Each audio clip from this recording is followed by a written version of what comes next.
In Africa, the cradle of mankind's birth, powerful kingdoms rose, a story of worth.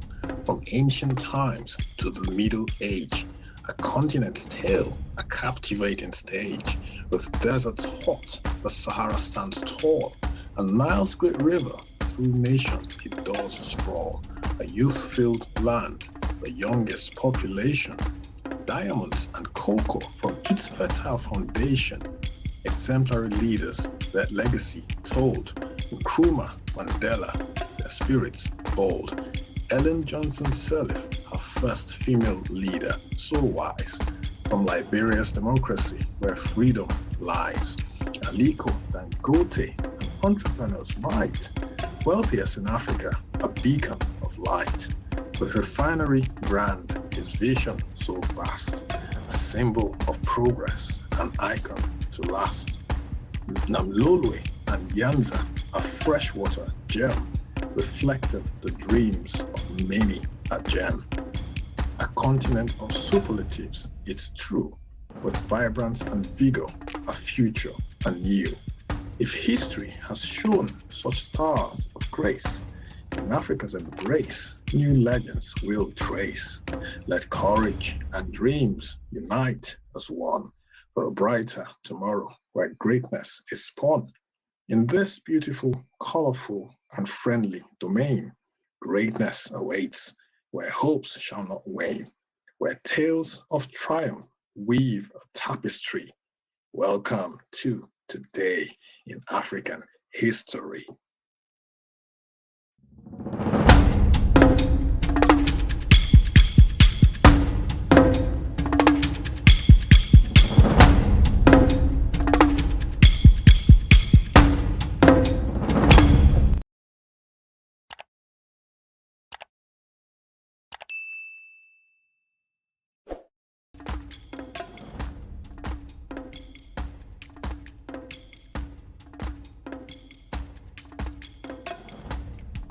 It's August 26th.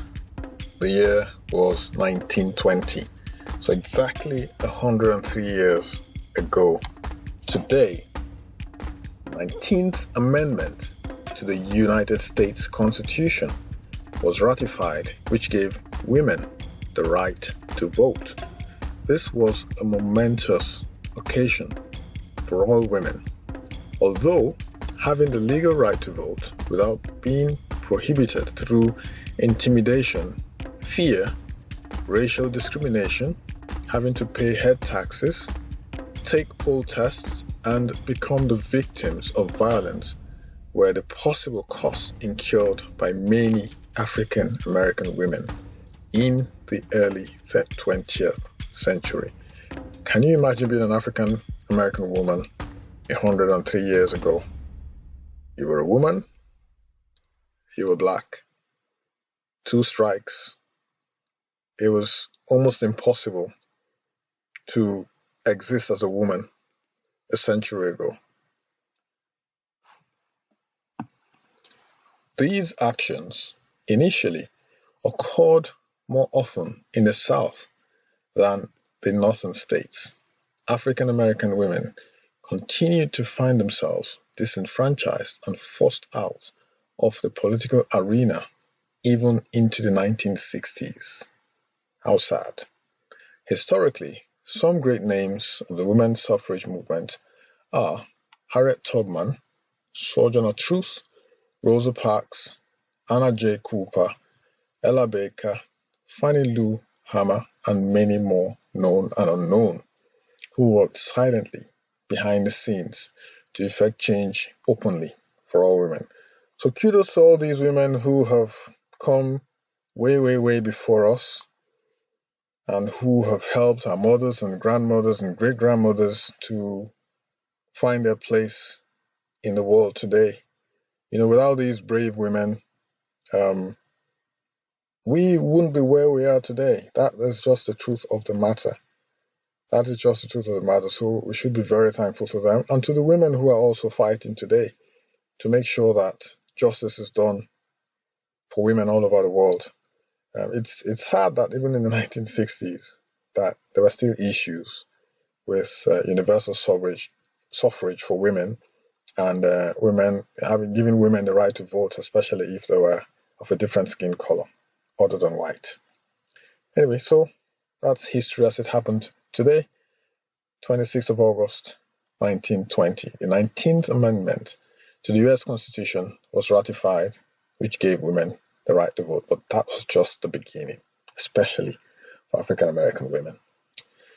On this day, also, this lady here, she is called Katherine Johnson née Coleman, born in 1918, of course, on the 26th of August.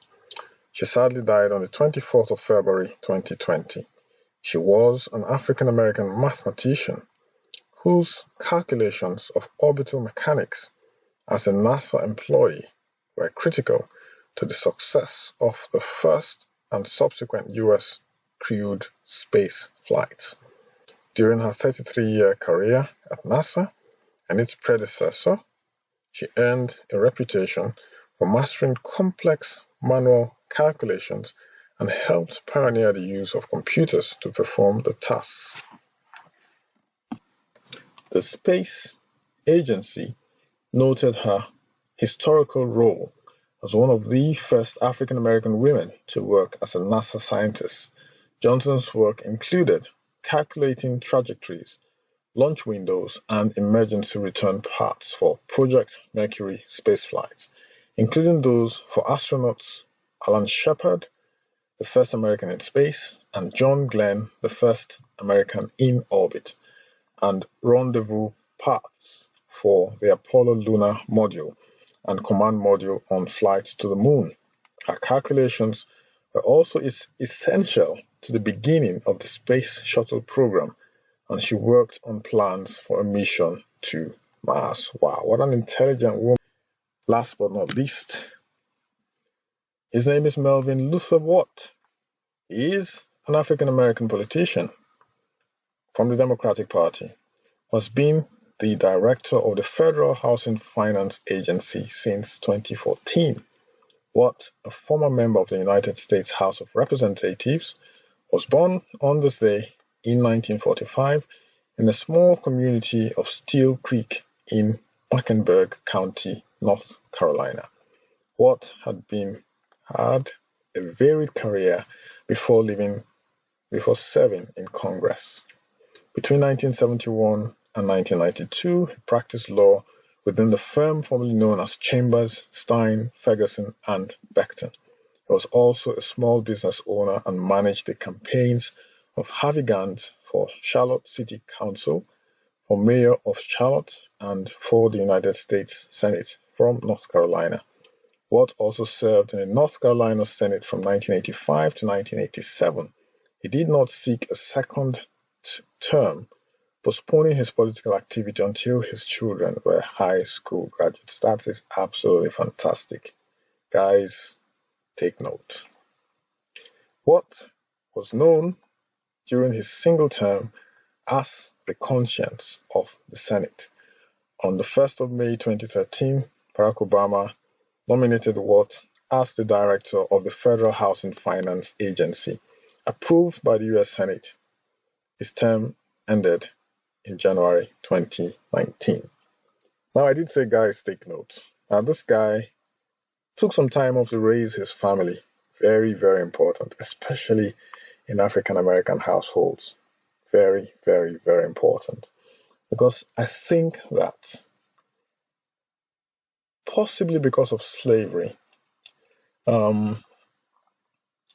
African Americans have struggled, I think, over the centuries with raising families. The statistics are out there that a lot of African American families do not succeed due to a lot of problems that have been occasioned by slavery, brought on by the turmoil of slavery hundreds of years ago.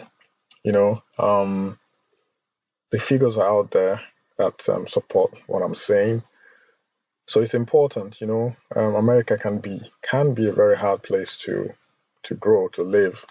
You're working all the time. You're not really spending time with your family. the issues with drug abuse, especially in African American households. Africans who are raised in Africa don't have as much of a problem when it comes to drugs. The issue in Africa, as most of us know, is poverty.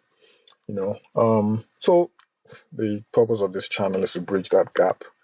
Just to make sure that our people are where they ought to be in the world. We're raising healthy children physically and psychologically. We're spending time with our kids, whether mom and dad are together or they're not together. It's important to raise our kids right, because if we don't raise our kids right, there's going to be a knock-on effect on society tomorrow. You're going to have all the issues that come with not raising kids right. They're going to drugs, they're going to violent crime, they're going to petty thieving. There are all sorts of evils that bedevil us as a society, all over the world. Like I said, each community has its own peculiar problems. It all starts from the home. So this guy, Melvin Watt, is to be applauded for taking time out to raise his family before seeking political posts. It's good to be ambitious, but not at the expense of your family. Very, very important, guys.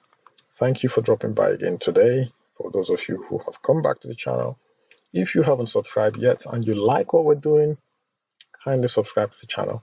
It just helps us spread this video to other like-minded people. It's something that happens in the algorithm. I'm not the expert. The YouTube people are. But if you do like the video, that helps our channel grow. Share the video as well. Of course, subscribe. Turn on your notification bell as well so that you receive updates whenever we drop a video. If you're here for the first time, do exactly the same thing. And thank you. Thank you for dropping by again today. Hopefully, we shall see tomorrow, August 27th. Take care of yourself. Bye-bye for now.